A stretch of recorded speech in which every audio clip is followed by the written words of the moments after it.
Okay,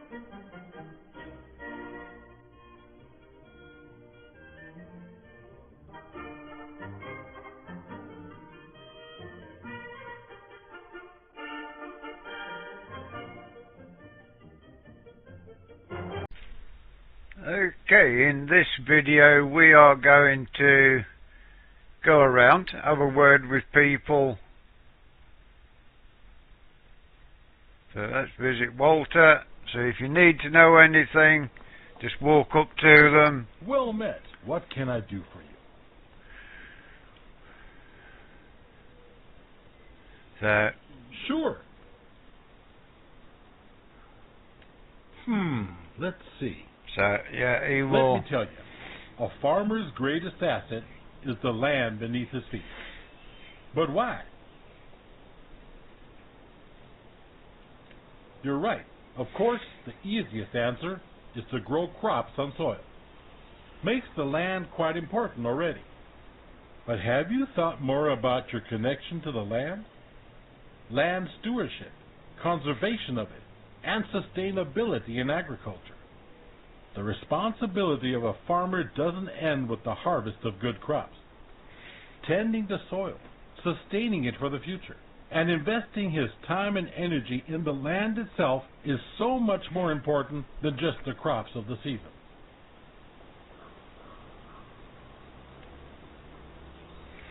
Okay, so that is Grandpa Walter.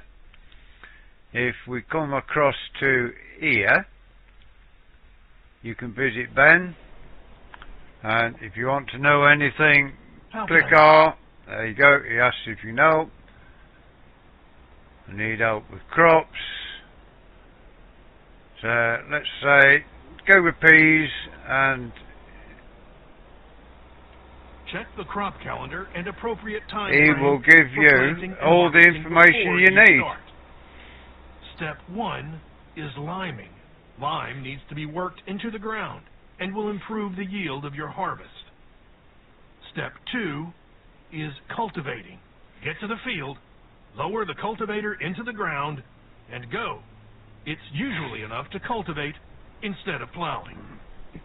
Step 3 is planting the crop. Attach the planter to your tractor and head over to the field.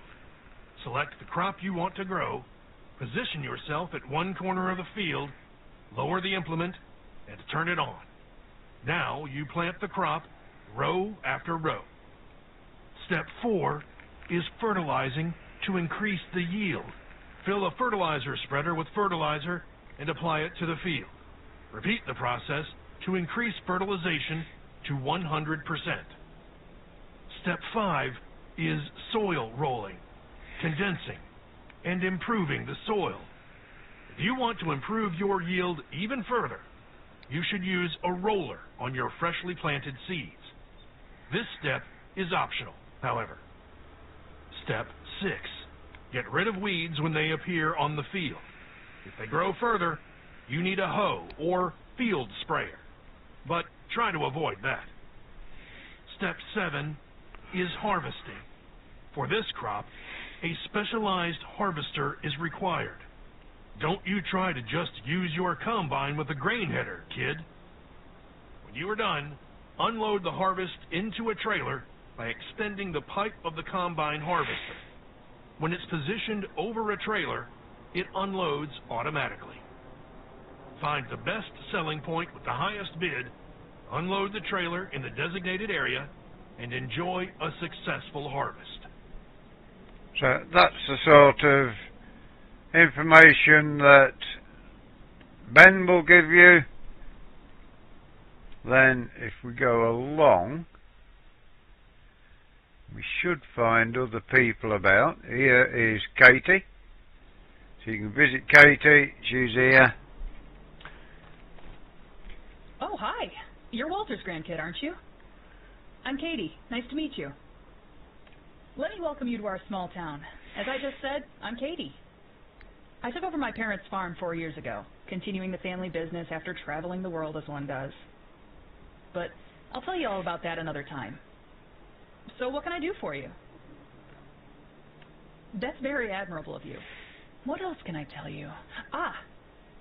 I specialize in livestock. We got chickens, cows, sheep, pigs, horses, even bees. Also our recent additions, goats and water buffaloes. It's quite an eclectic ensemble of creatures, if I can say so myself. If you want to dip your toes into animal husbandry, come to me. I'm not only dealing with the livestock, I can also give you important advice. I've been working with animals all my life, you see. Even when traveling the world, I occupied myself with the local fauna.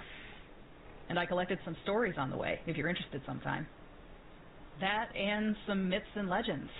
Maybe I should start a podcast. Anyway, I'm sure you and I have got stuff to do, animals to feed and so on. So don't let me keep you. I'm sure we'll have time to talk again. So there you are. You can talk to Katie. These will all give you information you need. Down here we've got, if you want to go into wood. I don't know you. Let's change that. My name is Noah. I am a 45-year-old male. My hair is red. I like licorice and walking through the woods. I prefer coniferous trees to deciduous trees. You want to know more? Then I will comply with your request. Well, my father Harold is a retired carpenter. He built a successful carpentry business focused on chairs. He did many other things as well, but chairs were his favorite. That's why he called his carpentry company Charismatic Woodwork. Yes, exactly. A pun as a company name. That's him, a jokester through and through, and he always wanted me to step into his shoes. But as you grow up, you start to develop your own interests, and do not necessarily share a knack for unnecessary amounts of wordplay. I'd rather provide the raw wood itself. That's why I'm a lumberjack, doing the lumbering. There are so many factors to keep in mind before you can even start thinking about carving something after the wood harvest. Type of wood, its quality, age, moisture levels. Being a lumberjack, I start the process even earlier than the usual wood carver. I plant the trees. I have to think about the quality of the soil, the climate, the forest composition, etc. Tending to trees is akin to conducting an orchestra. Achieving harmony is essential to creating a symphony of beauty in every little masterpiece. I am the conductor. My family is just playing some out-of-tune trumpets, if you know what I mean.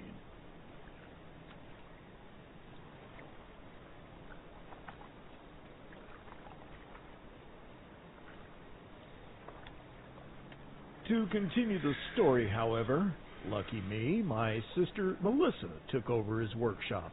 She is quite the skilled So carpenter. as you can see, Always these wanted to work at his wood will shop go before into father detail of graduated. themselves, I give never you really any got into information carpentry you the way my need. father and sister did, but I do in fact like carving wooden figurines. Both my sister and I have a talent for wood carving. The moment we were able to handle a wood carving knife, we were competing to carve the most elaborate figurines.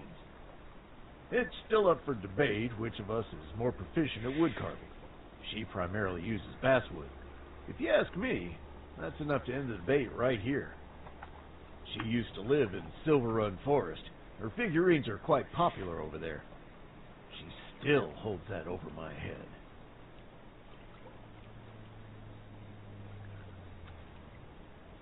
I think a lot of words were said now. As I have to proceed with my business, I wish you farewell. So yeah, as you see, all these people will, if you need any advice around the map. Now that's Katie, we've been to Katie. Not sure how many there are. Oh, there's David. Visit David. Hey there, neighbor. If it is not nice to meet you, I don't know what is. I'm David. Call me Dave if you want to. Don't have to. I'm happy with either. Welcome to the neighborhood. Saw you moving in the other day. I'm new here too. I came here almost 2 years ago, so I'm still a newbie in the eyes of the townfolk, and probably will be for a long time. Especially since I don't have a farming background and came from the city. Did something completely different before. What brings you here, buddy? Funny where you end up sometimes, right? I think we're going to be on good terms, friend. Let's talk some more and get to know each other when you're settled in. I bet we can help each other out here and there. I'll definitely tell you about all the mistakes I made so far, hoping you don't hear about them from the others first, if it's not too late. But more importantly, so you don't make the same mistakes. Let your grandpa be disappointed in me instead of you. Also, you want to avoid tauntingly being stared at by our local lumberjack, Noah. I swear his sharp stare while shaking his head can fell a tree. So, feel free to come by and chat me up anytime, buddy. I'll take some time for you. If I don't, I'm busy. But that doesn't mean I don't love you anymore. Got it? All right. So yeah, you've got David there. So I think